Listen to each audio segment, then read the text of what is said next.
Hi, YouTube. I'm Euripides. If you've watched anything on my channel so far, you know that I do almost exclusively cover songs, and I try to be as period accurate and part accurate as I can with them. I don't really do the talky-talky very much for two reasons. One, because there are so many great content creators here on YouTube and on other platforms who do the talky-talky a lot better than I do. And I am happy to do that if there's things about analog synthesizers and recording, home recording, that people are interested in knowing about. I'm fine doing more. You can let me know in the comments if anything pops up in the course of this video that you want to know more about. Number two, I'm not a sponsored creator. I am willing to be a sponsored creator,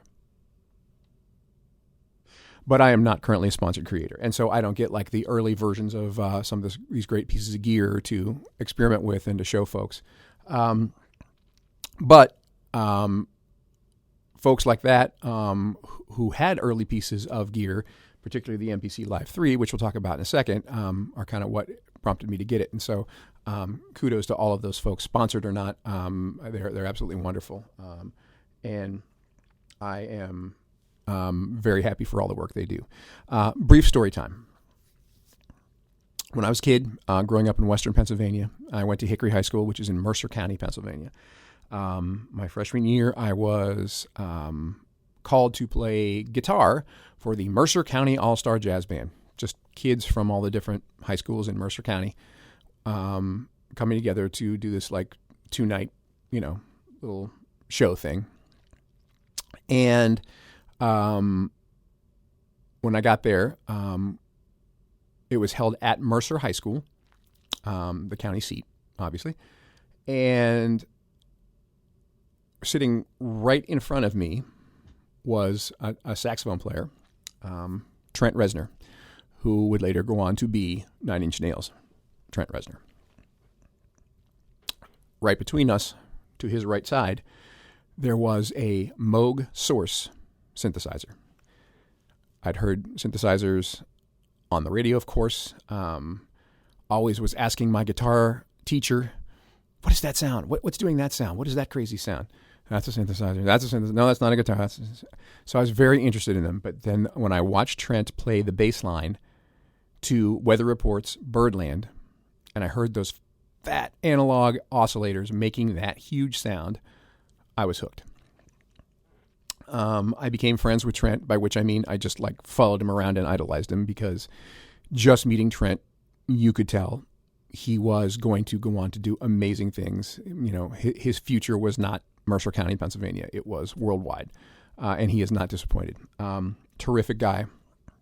And he kind of got me into a lot of different things. We wound up playing in another pop band together very briefly, and he just kind of opened my eyes and my ears to a lot of music that was not being played on Steeltown pop radio at that time.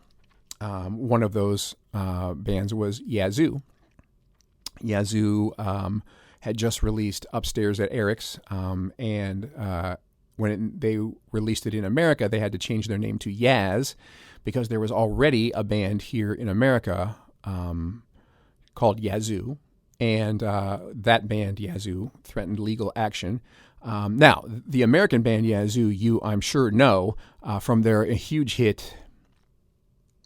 No, there was no huge hit. No one's ever heard of them. But nonetheless, they were able to successfully legally block Yazoo from calling themselves Yazoo in America.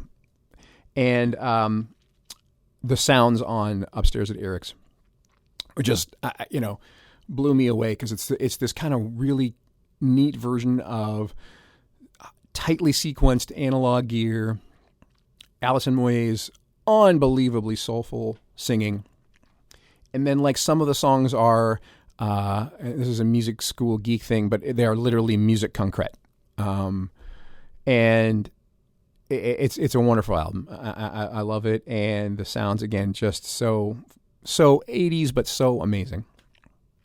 And so I've wanted to do a cover song in my studio of any Yaz song, Don't Go or something, for a long time. And I thought, well, I got the MPC Live 3. I thought, won't it be fun to do that and do a version that's entirely in the box for the MPC Live 3, using all of its own internal plugins, and then just basically copy that, and on the copy version of it, change all of those internal plugins to MIDI tracks and send them to my analog synths here in the studio. Now, there are two versions that are linked below.